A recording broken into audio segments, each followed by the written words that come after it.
Hi everyone, it's Nicole here today for Kerri Bradford Studio, and I have a wintry themed layout to share with you using lots of Kerri's digital die cut designs and also a couple of print and cut designs from her online store. And I love combining tons of different designs from lots of kits to make a page like this. I'm going to start by showing how I laid out my design in the Silhouette software. I love to be able to, I put a square in there, a 5-inch square, to show where I was going to place my photo, and then I built the rest of the embellishments and title around that, and it makes it really easy to get everything sized appropriately before I start cutting, and it really reduces the risk of having any mistakes or errors when I'm designing the page. To start, I'm going to just show most of the embellishments, or die cuts rather, have been cut out, but I am going to peel up my last couple of snowflakes here.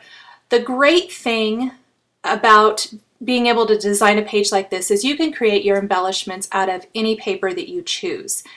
And I wanted to keep to that blue and silver or gray, black and white color theme for my page to really help give that feeling of winter and cold and snow.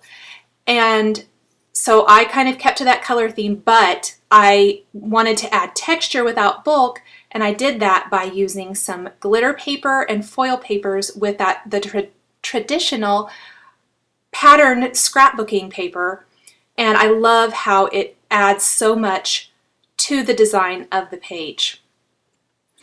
The other thing about the design here today is it's a quadrant style layout. This is one of my favorite types of layouts to create, where you have 4 distinct sections and you're kind of designing in each little section on the page.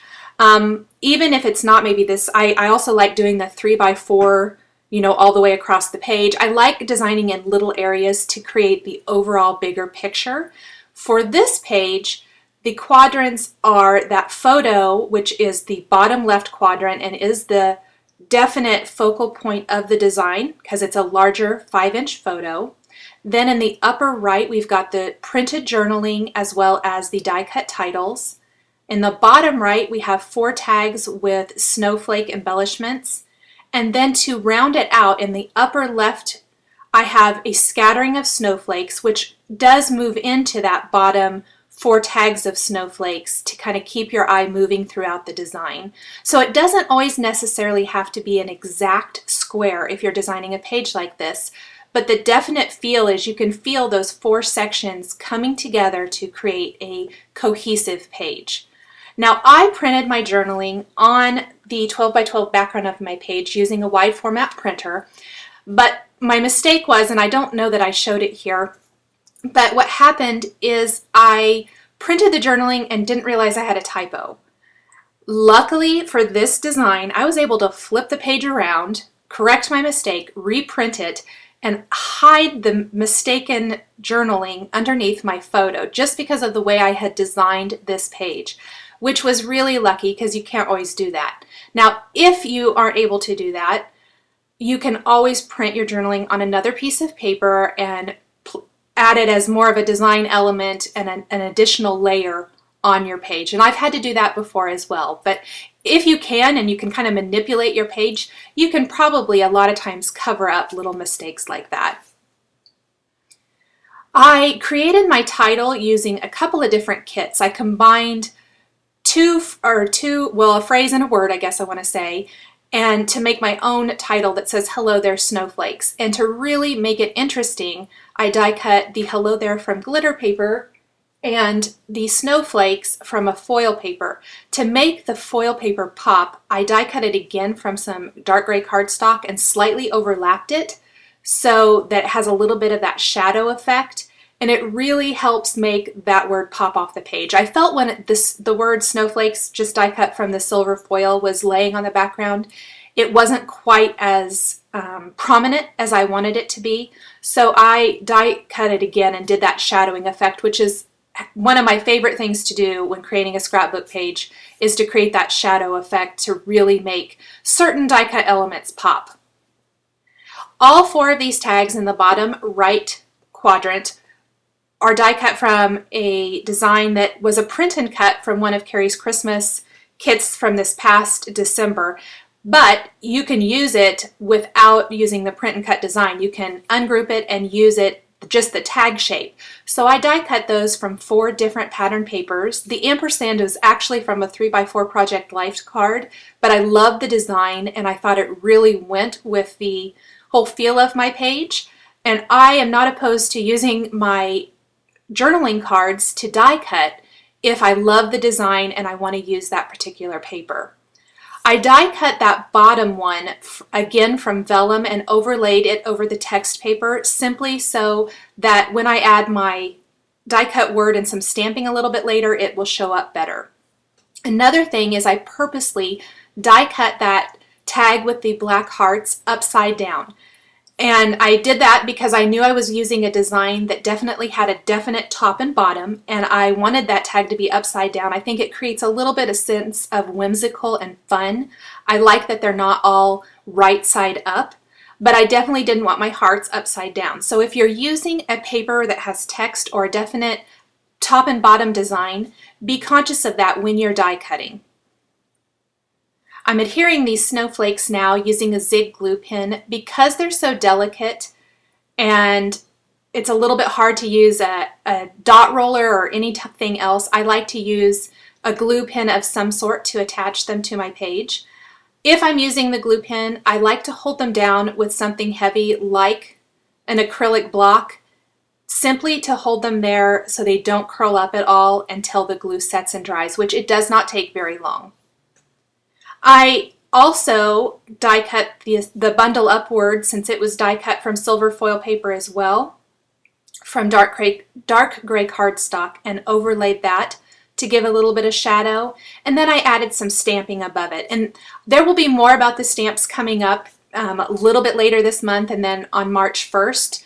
So this is a little sneak peek of something to come soon. And I had already attached those tags to my page with the twine and everything. I had to untie that because I was doing some stamping and embossing on the vellum. I didn't want that embossing powder to get all over my page. So I untied it, stamped it, and adhered my die cut word and then placed it back on my page and retied everything. To add some interest, I'm not using a ton of bulky embellishments. So I added some acrylic stars from Freckled Fawn. And then I'm using lots of pearls, gemstones, and enamel dots to finish off the design of the page.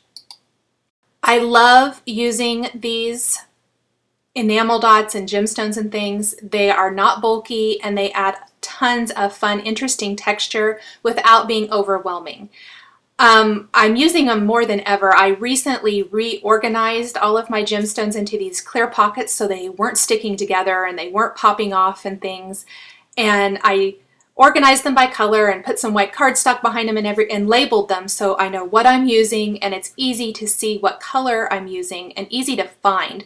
And there'll be more on that soon. I'm going to do an organization video about that coming up soon. Not only did I attach gemstones and things to the center of my snowflakes, but I'm scattering them throughout the design to help continue that feeling of the snowflakes kind of falling and flowing from that upper left corner to the bottom right. And I even took a ton of these blue pearl gemstones and attached them to every dot on this snowflake. It simply just worked. I loved how the pearl gemstones were the exact right size for this snowflake, and I really think they finish off the snowflake beautifully. I'll finish the page with a scattering of a few more of the gemstones or enamel dots or pearls. I like to continue that feeling of the snowflakes falling from that top left corner to the bottom right. And then I am going to add some print and cut designs from Kerri's Lovely Little Words kit. This is an awesome kit with tons of fun phrases. If you love using those little sticker phrases on your pages, you're going to love these. And you can die cut them or print them and die cut them as many times as you want to, which I absolutely love. You don't run out of stickers. And I love using these phrases on my pages. You've probably noticed that I do that a lot. So I'm thrilled that Kerri has introduced these kits into her shop. I placed a couple above my journaling, and then I stamped the date below my journaling, in between the journaling and title, using a date roller stamp, and overlaid a few additional print and cut phrases over my large 5-inch photo. I hope you've enjoyed this video showcasing Kerri Bradford Studio Designs, digital die cuts, and print and cuts. For more information, please visit my blog. The supplies I've used are listed and linked below the video on YouTube. Thanks for watching, and we'll catch you next time.